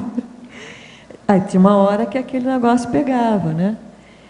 E eu me lembro que nessa época eu comecei a estudar, isso foi antes de Conscienciologia, aquele livro do Daniel Goleman, né, sobre coeficiente emocional. Eu falei, nossa, eu tenho isso aqui. E aí comecei a compreender, né? cérebro límbico, sistema límbico. Ah, não, meu negócio é esse. E eu disse, mas, puxa, por que uma coisa tão pequena pode ser, para mim, eu interpreto como vida ou morte, né? Porque o sistema límbico ele deveria atuar para a sobrevivência. Não é possível que o uso de um computador seja sobrevivência. Então, aonde que está essa distorção que faz com que uma coisa trivial tenha uma reação de sobrevivência, né? De vida ou morte? E a partir daí, mas de qualquer maneira, sem entender a questão multidimensional, eu não conseguia ter o efeito. Só uma última pergunta. Até que ponto, quando você também assumiu a responsabilidade ou a disponibilidade interassistencial, né, pensar nos outros mesmo, como é que isso te ajudou a superar, está superando? Quando eu comecei a fazer essa reciclagem, eu coloquei lá na lista ajudar mais os outros. Mas eu até gostava de ajudar os outros, só que eu ajudava impondo, sabe? Aquela noção errada do que é ajudar os outros. Agora, o que me ajudou muito mesmo foi a escrita. Às vezes eu ficava meio assim, cansada daquele negócio, tem que escrever, né? Mas, de fato, foi porque há uma organização maior dos pensamentos, há uma disponibilidade sua maior para assistência. Eu acho que também o amparo se torna mais explícito, e aí você acaba vendo esse fato que eu relatei aqui, né, de ter tido essa... Porque, normalmente, eu não teria um parapsiquismo suficientemente nítido para ver o assediador. E eu vi. Então, isso, acho que foi uma colher de chá que os amparadores deram, botaram uma energia maior para eu ter essa visão. E uma coisa que você viu é difícil esquecer, né? Às vezes o Valdo falava dos generais, entrava por um ouvido e saía pelo outro. Mas quando eu vi, ficou diferente. Então, eu diria que sim, eu diria que esse ano também, tendo escrito o curso, né, da pacificação, isso também deu mais um reforço, né? Vejo que sim. Até meu anime escreveu o verbete. Mabi, aqui no ar. Na página 9, em Fatologia, você tem aí, na 10ª linha, a implantação da postura de paz frente a qualquer situação, né? E em Principiologia, você tem, na 3ª linha, o princípio de posicionamento pessoal e o princípio de viver em paz com o imutável, né? Então, numa situação, por exemplo, de uma reunião, que há um conflito, uma dificuldade, como é que você lida entre engolir o sapo e bater na mesa, dar murro na mesa? Como é que funciona com vocês? Eu evito dar murro em mesa. Está proibido para mim nessa vida, porque não dá. Um ex-belicista não dá para dar murro na mesa, porque ele está muito recente, sabe? Então, dar murro na mesa, pode ser que daqui a uns anos eu possa dar, mas está totalmente fora do meu repertório, dar murro em mesa. Agora, de qualquer forma, quando é que eu falo, quando é que eu não falo? Tem horas que, se eu estou emocionada, eu não falo. Isso é regra para mim também, foi uma das regras. Se pegou a emoção, eu não falo nada. Se eu não estou de acordo com o que está sendo falado na mesa, e eu estou emocionada, quer dizer, não vou poder contribuir para mudar aquilo, eu me levanto e vou embora. Se eu tivesse aprendido a fazer isso antes, eu não tinha entrado em tanta confusão. Porque, né, eu tinha uma atitude, às vezes, eu não concordar com o que estava sendo falado. Eu sabia que se eu abrisse a boca, ia ser horrível, ia vir todo mundo para cima de mim. Mas era 0 ou 1. Se eu falar, vem todo mundo para cima de mim. Se eu não falar, eu não vou dormir à noite. Como fica a minha consciência? Não, tem outras hipóteses. Não vou falar hoje. Eu levanto, vou embora, procuro me acalmar, entender melhor a situação, verificar se realmente o outro lado está errado, sou eu. O mundo não vai acabar hoje. Né? Então, peraí, tem tempo. Eu tinha esse problema da pressa, era sempre tirando o pai da forca. A pressa nunca me levou para a paz. Nunca. Você consegue ir para casa sem ficar aquilo te ruminando, te incomodando, né? Não, olha, eu não concordei com... Mas, sabe, só você se levantar e sair, já é, de certa forma, já é uma postura. Você pode dizer, olha, me deu uma dor de cabeça, vou para casa, né? Mas, para mim, isso era como se eu desistisse, sabe? Coisa de milico mesmo, sabe? Não posso sair. Questão de honra, né? Eu vou ser mártir, eu vou falar aqui o que ninguém quer ouvir. Aí eu falava, ela caía tudo na minha cabeça. Enfim, não sou mais mártir, não tenho honra nenhuma para defender, eu tenho uma cosmoética, uma postura cosmoética. Mas acho também que eu sei que eu tenho minhas limitações, então não adianta eu querer entrar com mais energia de conflito ali, não vai resolver. O que vai resolver numa situação dessa é aquela pessoa que está mais tranquila, com mais discernimento, encontrar o caminho do meio, né? Então, se eu não estou nessa condição, é melhor eu ficar de boca calada. É como eu vejo aqui. Agora... Ana, nossa, aqui, Ana, está alto demais. A evitação das surpresas na fatologia. As surpresas são sempre o problema, né? O professor Valdo diz que não gosta de surpresa. Para ele não deve ser o belicismo, mas para mim é o belicismo. Porque o que acontece? Eu tenho lá minhas regrinhas, né? Não sou ainda longe de ser um homo pacífico. Então, eu vou mais ou menos levando a benignidade e a pacificação protegida por aquelas regrinhas profiláticas lá que eu tenho. Daí vem a surpresa. Isso. Aí a regrinha foi... Vai embora. E aí você...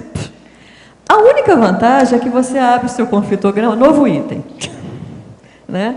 Aí você coloca ali e é mais uma situação que você vai aprender a contornar. A próxima vez eu não vou mais cair aqui. Não tem muito jeito, né? Agora, se a gente puder evitar as surpresas, melhor, né? Aí não seria surpresa. Pois é. Espera aí que tem outra. Aqui no mito, o mito do bom selvagem. Eu coloquei o mito do bom selvagem, que é o do Rousseau, né? Porque eu vejo que a gente ainda tem isso muito na conscienciologia. Principalmente o pessoal que vem lá do hemisfério norte, né? O pessoal do New Age, o pessoal acha que se eu voltar a ser índio e morar lá na selva, que eu vou ser puro e avançado, né? E isso é problemão, né? Isso é um problemão, porque isso é o total antidiscernimento. Achar que o antidiscernimento vai levar a um ser mais evoluído. Então, é por isso que eu coloquei aqui no sentido desses ismos que a gente tem, o naturalismo, né? De achar que se a gente voltar lá para a Idade da Pedra, a gente vai ser melhor. Se for lá para o alto do Himalaia também. Ficar lá zen, né? Isso. Tá, mais uma. A síndrome da dispersão consciencial. A síndrome da dispersão consciencial não ajuda nem você fixar qual é o problema ali, né? Você sabe que você é agressiva, mas não sabe por quê, não sabe quando, não sabe de que jeito. Quando vê, você já foi, e aí a próxima vez você vai ir de novo, porque você não parou para... E o disperso pisa muito na bola, né? Porque tudo é surpresa, né? Porque ele está sempre...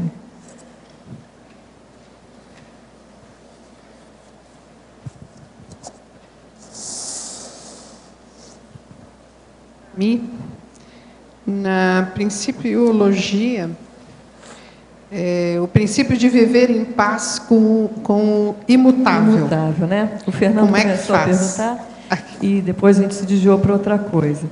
Tem coisas que não dá para mudar. Vou te dar um exemplo de conflito que eu tive essa semana. Eu falei, isso aqui deve ser para eu levar para a tertúlia. Eu estou indo viajar, fui comprar um cartãozinho de viagem, desde que você bota dinheiro, né, para usar no exterior. Então, fui fazer isso no Banco do Brasil. Combinei com a moça e tal. Quando eu estacionei para ir para o Banco do Brasil, eu lembrei, o Banco do Brasil tem aquela droga daquela porta que vai apitar. Toda vez apita. Conclusão, eu já me assediei no carro. Aí eu esvaziei da bolsa praticamente tudo que tinha na bolsa. Já fui assediada para o banco, né? Já fui assediada para o banco. Aí cheguei lá, dentro da bolsa, acho que ficou a carteira, o celular e a chave do carro. Tirei o celular, a chave do carro, botei ali. E entrei e apitou, claro.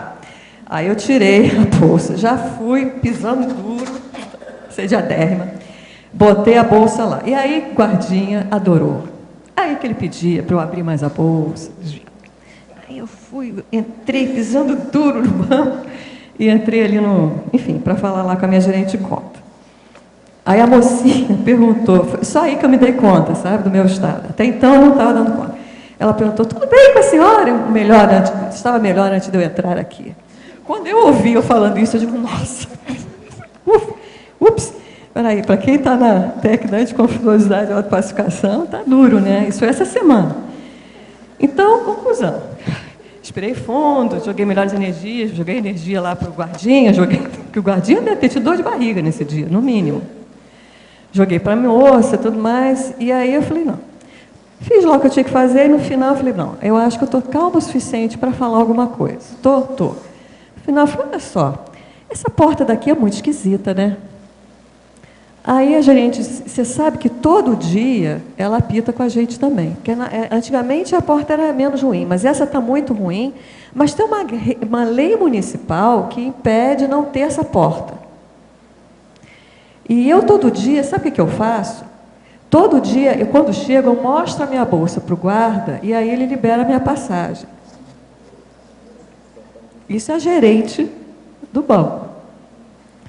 Aí eu falei, então tá. Aí, bom, antes aí eu falei, olha, eu acho que também deve ter essa coisa que você falou, de ser lei municipal, mas em nenhum outro banco apita, só aqui. Olha, eu dei a minha mensagem, provavelmente será imutável, duvido que a porta vai sair de lá. Ela me deu um feedback, olha, Mir, mostra sua bolsa para o guardinha antes de você se irritar. E é o imutável, né? Eu não vou conseguir mudar a porta do Banco do Brasil. Eu cheguei a pensar, eu vou sair desse banco, olha. Depois eu falei, pá, meu sais, né? Parar com isso, né? Amir, como é que é isso? Você jogar energia para o guarda, para aquelas pessoas que estão lá ao seu redor, se você está em conflito? Quando a gente está em conflito, que a gente joga, né? A gente já é uma energia horrível, ambulante, né? E seria essa? Conflituosa, né? Bem ruim. Que ia chegar aos outros? Claro. Quando a gente está com conflito... Sabe aquele cara da nuvenzinha preta em cima? É assim, né? Quem chega perto já... Ninguém chega. A pessoa com bom senso já não chega perto. O mais cauteloso seria não jogar energia, né? Mais positivo. O melhor é você... Já que suas energias não estavam boas. Veja bem, eu não falei, vou jogar uma energia ruim no guarda, porque eu não tinha nem percebido que eu estava nessa condição. Né? Eu fiquei zangada e não me dei conta. Você viu, eu estava tão preocupada com... Porque a minha preocupação ali estava com o bendito do cartão, com se eu vou comprar em euro ou em dólar, entendeu? Eu estava com a atenção desviada. Né? Por isso é que tem que ter regrinha. Agora, o Banco do Brasil, como eu falei, né? Errou, né? Tem um novo item. Quando entrar no banco, mostrar a bolsa, jogar sempre energias positivas no guardinha. Por que tinha que ser o guardinha, né? Tem que ser o negócio do militar, né? Para incomodar. Agora aqui, a verbetógrafa. Na Síndromologia, página 11. Como você lidou com a síndrome do justiceiro? Esse eu aprendi antes de estar na Conscienciologia. Eu tinha um negócio de ser feminista, né? Eu me formei em engenharia quando éramos poucas mulheres ainda, e na época do Women's Lib, né? Então eu era a feminista. Os meus colegas já diziam que eu subia no banquinho para fazer discurso, né? Então eu tinha uma colega que entrou, mocinha, recém-formada, entrou na mesma divisão que eu trabalhava. Então eu tinha que proteger, né? Então ali eu comecei a perceber porque eu percebi que na realidade ela não queria ser protegida, óbvio, né? E agora, a gota d'água foi no dia que eu ouvi uma outra colega engenheira, dizendo que o sonho dela era parar de trabalhar e ficar em casa cuidando do filho. Quando eu ouvi isso, eu falei, peraí, deixa eu parar com essa história, porque é ridículo, né? Cada caso é um caso, cada pessoa é uma pessoa, não dá para se pegar uma bandeira para sair defendendo. Então, ali eu já aprendi que não valia a pena. Agora, né? me conta, lá no seu curso de engenharia, você foi obrigado a fazer o curso? Você foi obrigada a fazer o curso? Porque você já é engenhosa por natureza. Você sabe que precisava desse curso. Eu não tinha pensado em fazer engenharia. Eu pensava em fazer desenho industrial. Era o que eu tinha pensado em fazer. Mas eu fui fazer um teste vocacional. Naquela época se fazia um teste vocacional. E daí eu tive um psicólogo, né, que olhou lá aqueles testes de QI que fazia e disse, não, você tem que fazer engenharia. E eu dizia, mas olha, a minha pior nota foi em engenharia espacial. Eu sou horrível de engenharia espacial. Inteligência espacial, eu sou um 0. Eu tenho que usar todas as outras inteligências para poder ir de um lugar ao outro. disse, não, mas tem um tipo de engenharia que você não precisa ter a visão espacial, papapá. E aí eu resolvi fazer engenharia química. Eu entrei na faculdade para ser engenheira química, por causa da alquimia, né? Eu gostava de química, aquele negócio de... E acabei virando engenheira de telecomunicações. Professor, depois do dicionário de argumentos, qual a tendência bibliográfica que o senhor terá? Haverá produção de algum livro específico? Os caras estão querendo ver meu futuro. Hoje mesmo eu falei de manhã que o dicionário eu vou demorar pelo menos até o fim do ano que vem. Então, você volta a falar em dezembro do ano que vem. De 3 em 3 anos a gente gera uma nova meta para o professor Valdo, não é isso? A meta anterior era 2012 acabar com a enciclopédia. Eu estou sendo mandado atualmente por vocês, né? Quem está mandando são vocês. Professor, minha ex-namorada terminou comigo devido às brigas relacionadas ao dinheiro. Ela ganha uma boa pensão do ex-marido dessomado. E eu me encontro com dívidas adquiridas por imaturidade com relação ao dinheiro. Ela não acha certo pagar minhas dívidas. O que o senhor pensa sobre isso? Olha, as pessoas no mundo são assim. Ou elas são miserê, ou são pessoas assistenciais. Pode ser que a sua moça ou a sua mulher lá seja miserê. Se ela é miserê, o nome é usurária, o outro nome é avara, o outro nome é avarenta, outro nome é mão de vaca. O negócio é preciso saber se ela é alguma coisa disso. Não é? Se ela gostasse mesmo de você, ela ia pagar suas dívidas, né? Agora, preciso saber também o montante disso, como é que é. Agora, lá no fundo, ela tem sua razão.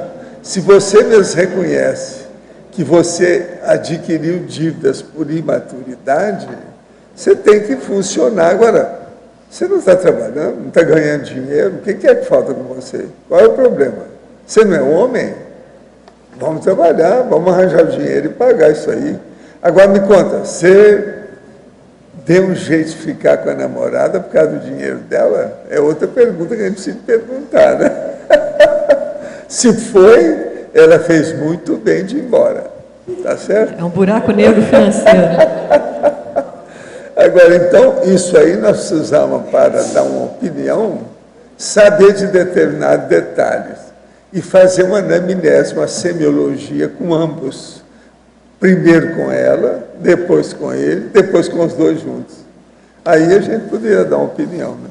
Sem isso, eu acho, da minha parte, que seria um pouco, vamos dizer, anticosmoético dar qualquer opinião, né? Eu só fiz comentários sobre o assunto, mas não estou dando opinião, não, porque eu não sei como é que está. Preciso examinar isso mais. Agora, eu já vi aqui, nós temos muitos casos, que as mulheres desse jeito pagaram as dívidas do marido todo. E às vezes tinha dívida pesada. Demoraram alguns anos para ela pagar. Não, às vezes o marido pede para a mulher passar a cuidar das finanças dele, né? Porque às vezes quem tem inteligência financeira... Mas aqui é o contrário, eu já vi alguns casos desses, a mulher pagar as dívidas do marido. Então, ela paga e depois ela passa a gerir o dinheiro. Agora, pode ser que a nossa amiga lá não confiou no cara, né? Não, às vezes ela deu conselho para ele não seguiu, fez exatamente o contrário. Ele já virou um buraco negro financeiro, né? Tudo é possível. Há certos casos que só com a semiologia, a anamnese, a gente tem que ver a coisa para dar opinião. Muito difícil. Mas fica tudo sob hipótese. Isso é conjectura, né? Ele não pode estar dando opinião assim. O que vai fazer? Ami, aqui. No sinonimologia, você poderia comentar sobre a técnica do assossegamento holochacral? Eu tinha um problema de cardiochakra. Estou falando tinha, assim, porque estou sendo otimista, né? Eu tinha um cardiochakra, eu ia fazer complementário, era impressionante. Pouco antes da minha vez, o cardiochakra já entrava em ação, então era aquele cardiochakra sempre alterado. Imagino que outros também, né? O laringo, né? Aquela emoção de falar. Muitas vezes eu não conseguia falar ou expressar também o meu ponto de vista, Se eu fosse falar, a voz não ia sair. Eu ia sair chorosa, entendeu? Então, ali, né, a questão ia para a voz também. Então, eu acho que essa técnica, do jeito que eu sugeri aqui, ela dá uma ferramenta, você vê a maneira de sair dessa situação, entendeu? E isso acaba dando essa... Eu considero que o meu caso de chakra hoje em dia está bem mais calmo. Eu estou muito menos ansiosa. Eu era eterna ansiosa, eterna com pressa. Hoje em dia já estou bem mais calma, bem mais tranquila. Já não exijo tanto de mim, né? Porque parte dessa pressa era uma falta de bom senso. Porque eu não teria condições de fazer todas aquelas mudanças que eu tinha que fazer no tempo que eu queria que fosse feito. Então, isso gerava muita ansiedade. Basicamente, era isso, né? Com o cardio-chakra alterado, ficava difícil o corona estar funcionando direito, né? Alô. Seguindo nessa mesma linha aqui das técnicas, na sinonimologia, a técnica 6, técnica da concórdia multidimensional. Não sei se você já falou? Não. Mas é mais ou menos isso, né? Às vezes você está com a visão muito intrafísica e está buscando uma solução intrafísica quando a solução ela tem que ser multidimensional, né? Então, se não há um acordo mais amplo, fica difícil que o acordo menor funcione, né? Que a concórdia intrafísica funcione. Então, uma das ideias da técnica é que a gente não esqueça o extrafísico. Não esqueça o passado, né? Para entender o presente. Ami, indo nesse raciocínio, né? Aqui na parafatologia, 7ª linha, você fala do comprometimento intermissivo de assistir os companheiros do passado. Você percebe, por exemplo, se na sua atualização hoje de conduta, você percebe energias de exemplo e de até ânimo para as consciências? Sim. Como exemplo de mudança? Eu vejo isso. Eu, quando passei por essa situação, né, que eu me vi atuando com um truculento, né, uma consciência muito truculenta comigo, foi bem curioso, porque eu tinha carinho pela consciência, a truculenta. Então, esse meu carinho por ela me deu mais ânimo de eu fazer a minha reciclagem mais rápido. Tipo assim, não, deixa eu fazer isso mais rápido, que aí eu vou poder mostrar. Né? E, primeiro, porque cada vez que eu caía nessa parceria, eu também piorava a situação dela, né? Porque era mais uma coisa negativa que ela tinha feito. Né?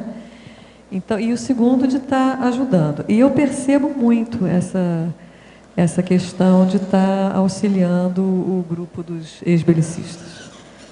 Eu percebo isso. Incidência, você percebe? Sim, sem dúvida. Você sabe que eu percebo no meu nome. Eu vejo o Ami Belo, é amiga dos bélicos. Né? Só que pelo lado positivo, eu assim espero, né, Roberto? Porque belo é guerra, né, em latim.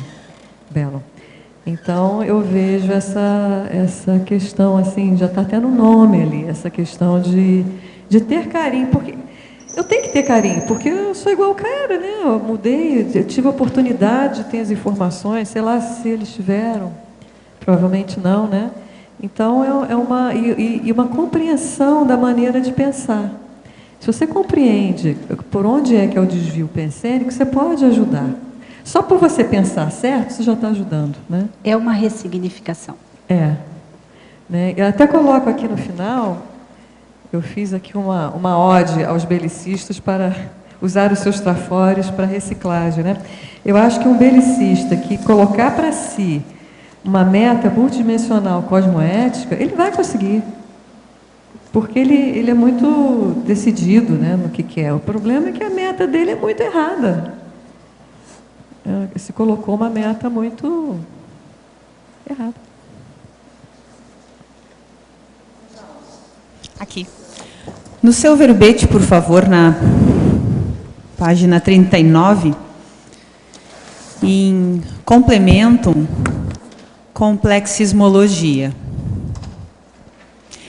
A pergunta diz respeito à última frase ali, quando o senhor fala mal mini força inversa, bem mega força direta. Eu queria compreender essa mini força. O senhor se referiu ao que o senhor mencionou antes? A mini força é sempre dos assediadores. Uma pessoa mal intencionada, ela tem força aparente, mas é menor do que uma pessoa bem intencionada. Uma pessoa perguntou aí e classificou bem, ela entendeu bem o que eu quis dizer. Tá. Toda pessoa que é anticosmoética, ela não tem tanta força. Aquilo vai acabar dando na cabeça dela o que ela está fazendo. Agora, uma pessoa que tem cosmoética, que tem boa intenção, ela tem uma mega força. É isso que a gente quer dizer. E, clareou. Quem apenas espera o complexo, acaba vivendo a melim. Quem procura o complexo, acaba vivendo a euforia.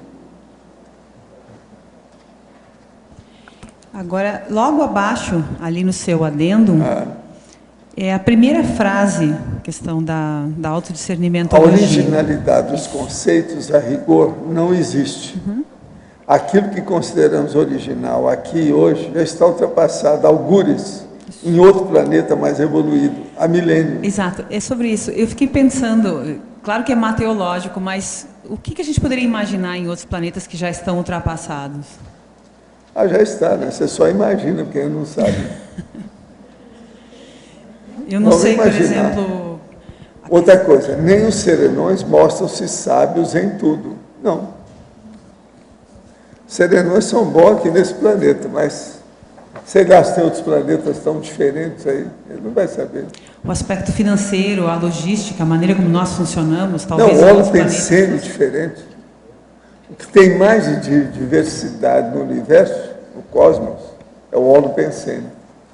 Atmosferas, ambientes, sabe? Isso aí é sério, né? Agora, se nós somos serenões, ficamos serenões aqui nesse planeta, a gente conhece tudo sobre ele, mas, sei lá, deve ter algum planeta diferente, com outras coisas. Eu vejo aí o que aconteceu com a EM, que veio para... tinha problema aqui. Então, como é que fica? Você vê que esse negócio de sabedoria, a gente tem que ponderar muito. Qual é o limite? A pessoa é sábia até que ponto? Isso tudo é relativo. Agora, o problema é o seguinte, aonde você está, procure dominar tudo que você puder. Isso é o ideal. Isso é a coisa mais sábia da história toda. Hoje de manhã nós estávamos discutindo a missão do Google, né, que é colocar todo o conhecimento. Nos reunimos com duas colegas lá da pós, estávamos discutindo a missão dele, que é colocar todo o conhecimento disponível na internet. É a chamada biblioteca cósmica mundial. Exato. Universal. Eu confio em vocês. Tá? Vamos continuar estudando. Ami. Aqui em cima novamente. A gente sabe que nesse processo de reciclagem de temperamentos belicistas é muito difícil a questão da repressão, a pessoa melhorar com repressão. A gente sabe que tem que canalizar a energia para algo mais útil, produtivo, interassistencial. Eu te pediria para compartilhar conosco como é que foi as suas experiências nos cursos relacionados a ProEx, seja da Apex ou antes. Como é que foram essas vivências, a importância desse redirecionamento proexológico na tua reciclagem? Olha, realmente na Apex eu acho que eu só fiz um único curso. Logo no início, né? Estou devendo a Apex fazer mais cursos com eles. A ideia de programação existencial eu sempre tive. Eu, quando criança, eu lembro que eu fui estudando, eu digo, não, depois eu vou saber o que eu vim fazer. Só que eu acabei de estudar, eu falei, mas cadê esse negócio que eu ia fazer que não aparece aqui? O professor Valdo, que ficou fazendo outras coisas, não apareceu a tempo.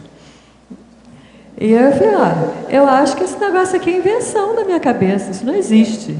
Eu vou viver igual a todo mundo mesmo, que esse negócio é coisa que eu estou inventando. E aí vivi igual a todo mundo mesmo.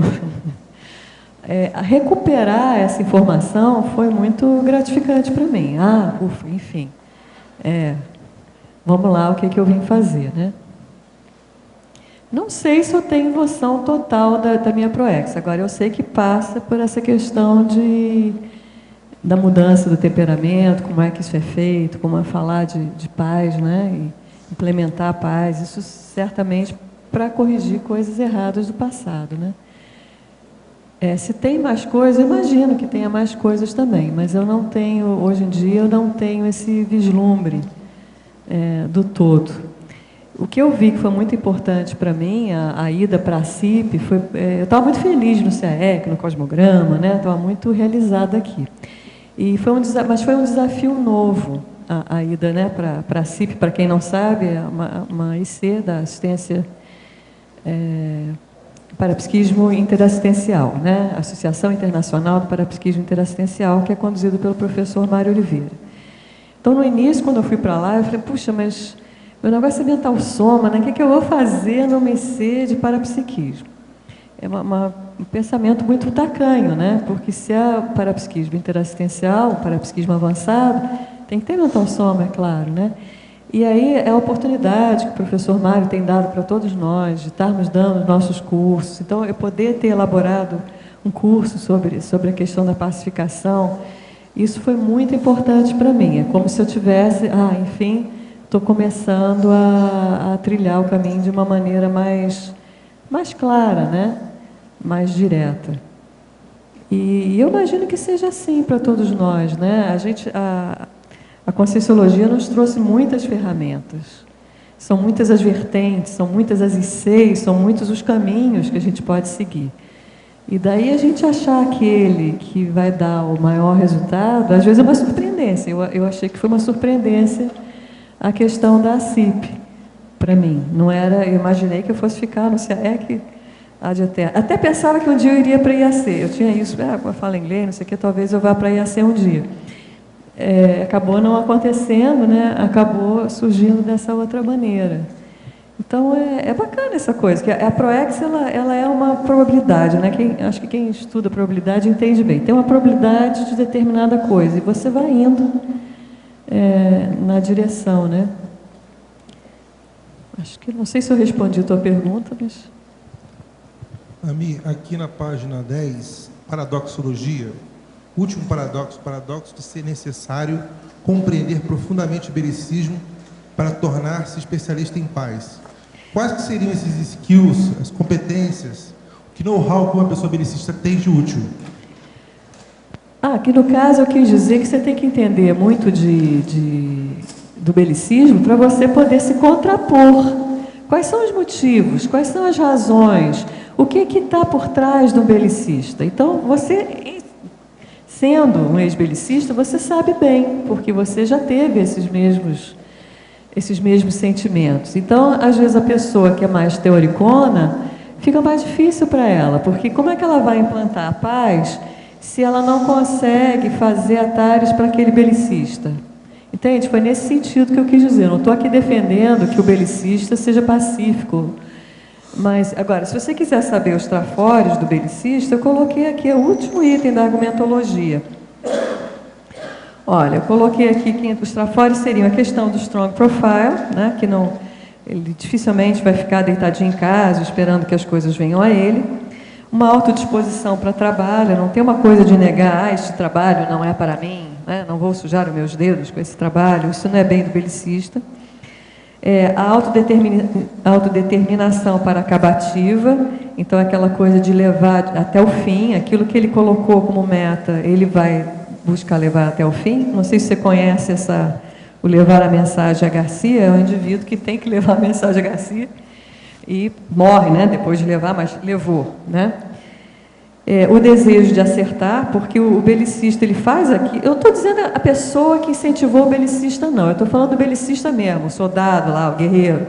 Porque aquelas pessoas que manipulam, aí já é outra patologia, né? Não é propriamente o belicismo. Ele usa do exército para atingir os objetivos dele, que na realidade é poder ou outras coisas do gênero. Mas o cara, aquele que veio lá de Esparta, né? Ele realmente tem o desejo de fazer a coisa certa, a coisa da honra, né, que eu falei, minha honra, né? E tem uma certa tendência ao detalhismo, né, porque A guerra, para dar certo, tem muito detalhe, né? Porque eles têm a estratégia, tem todos os detalhes da logística. Então, exige muito planejamento. Eu acho que eu segui engenharia pela experiência que eu tinha, provavelmente, com belicismo, né? Não tenho retro disso, mas você sabe o que você precisa, o que tem que ser feito antes, o que não vai impactar, né? Você tem essas noções. Então, uma pessoa que já tem isso, vai ser mais fácil ele planejar a ProEx dele, ou pelo menos planejar a saída dele de uma condição negativa, né? E a auto-organização intrafísica, em geral, né? Eu sou meio ruim de disciplina, mas eu sou boa de organização, assim, intrafísica. Mental não, né, professor? Você uma vez falou para mim, você é organizada só assim de fora, né? Por dentro é uma confusão, né? O senhor lembra de ter falado isso para mim? Você é boa. Mas assim, com as coisinhas assim, é mais fácil. Já a organização pensênica mais é mais difícil é justamente isso, é o detalhe. A minúcia, isso é bom. É questão de ciscar. Nesse nosso galinheiro extenso, você é uma das melhores galinhas que tem aqui. Vocês me perdoam, a galinha que eu estou falando é aquela que cisca, tá certo? É melhor do que muito galo que tem por aí. As galinhas trabalham mais que os galos, né? Oi, Amy. Aqui. Olha, na página 11, fobiologia, na última fobia, o medo infundado do egocídio cosmoético. Pode falar sobre isso um pouco? Sabe que isso era um medo que eu tinha? Porque o egocídio, você vai deixar de ser você mesma, né? Quando você faz uma reciclagem, tem uma partezinha de você que você está matando, concorda? Tanto que se chama egocídio.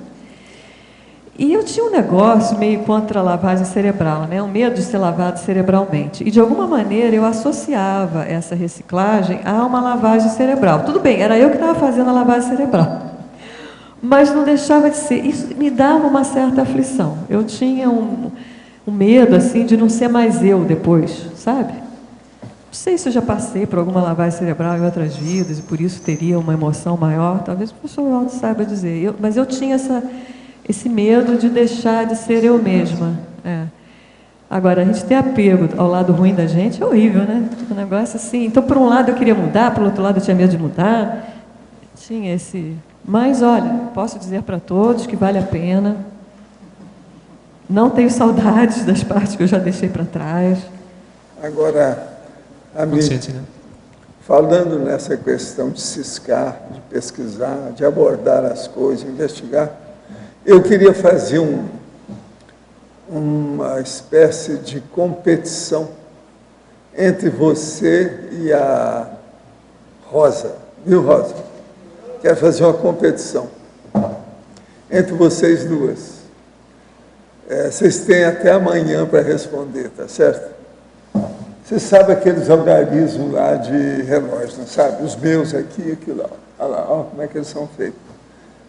Então, vamos supor que ali tenha 10 números, de 1 a 10. Eu quero saber de vocês quais são os números perfeitos. Desse 1 a 10. Não é a série de Fibonacci lá? Não, isso aí é uma coisa para vocês estudarem. Eu não digo nem sim, nem não, de nada. Hein?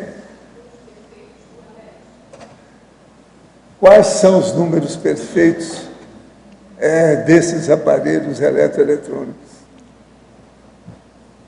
O número perfeito do aparelho. O número tem que ser perfeito. Número digital, processo digital. Eu estudei e eu sei isso aí. E eu procuro A mais B. Então eu quero que vocês também estudem. Vejam. Então a gente tem que ver aquelas barrinhas ali, é isso? Problema de vocês, eu não sei. É de 0 a 9, né? 0 a 9. Os algarismos de 0 a 9. Não é de 0 a 9, é de 1 a 10. 1 a 10 é melhor. O que tem o 8?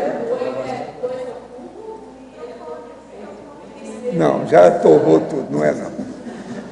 Vocês têm até amanhã. É bom vocês pensarem bem, que a hora que você descobrir, você vai ver que não tem outra hipótese.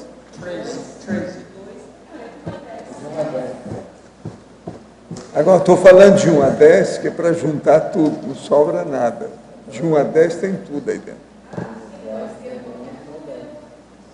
Não, o melhor é vocês examinar de 1 a 10. E olha quais são, se há números perfeitos ali dentro.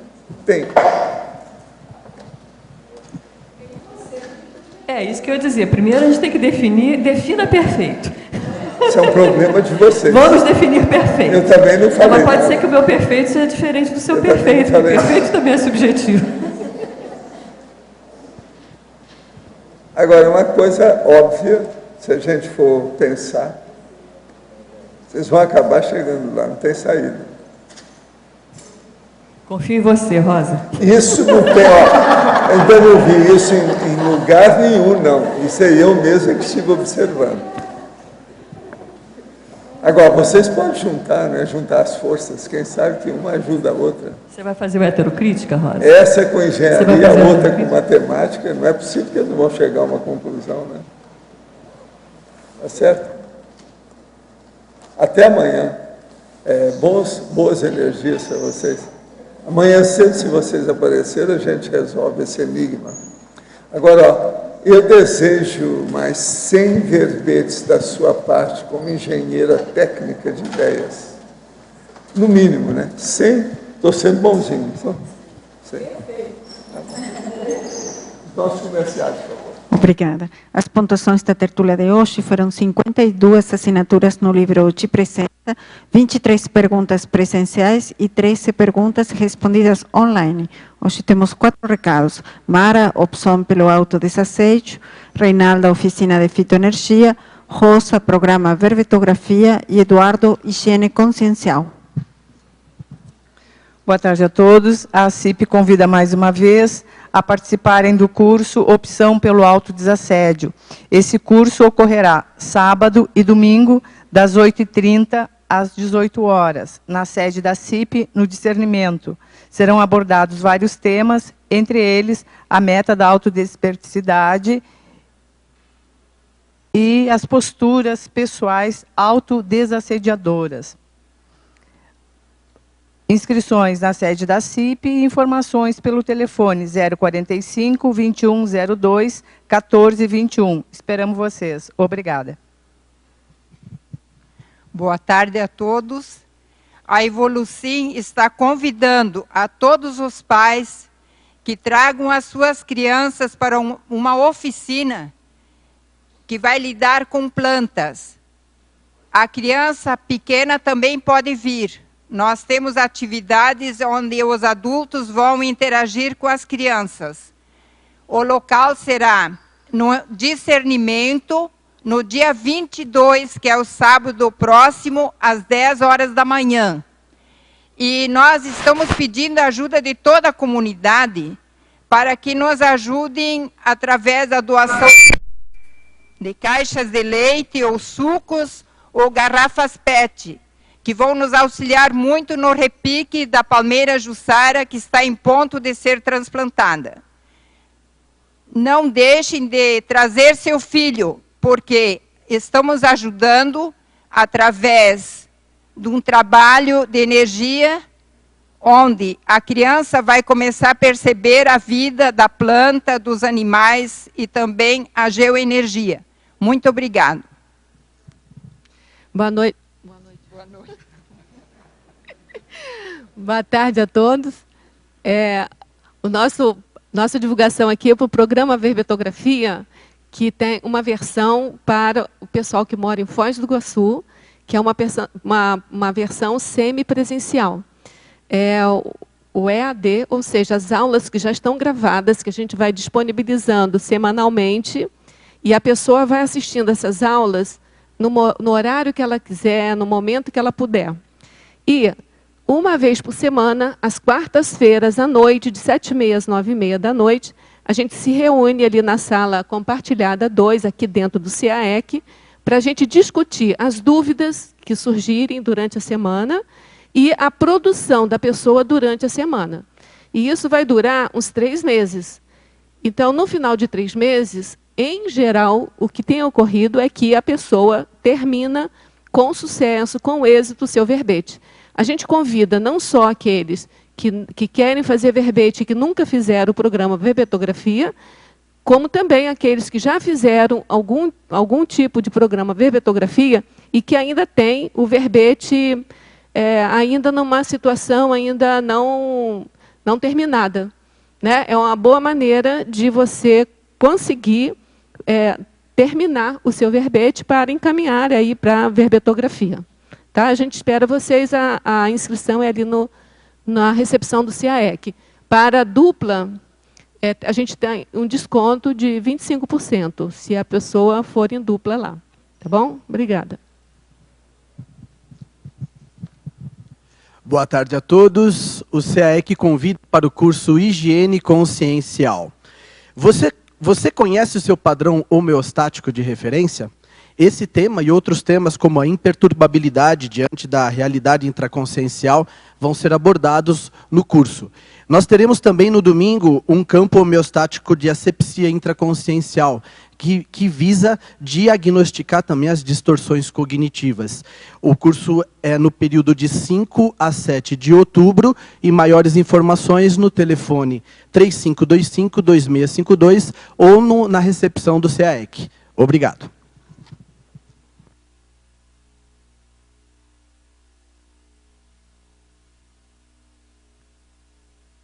O verbete de amanhã é vínculo terapêutico, especialidade interassistenciologia. A autora é a professora Regina Dias. Boa tarde a todos e obrigada.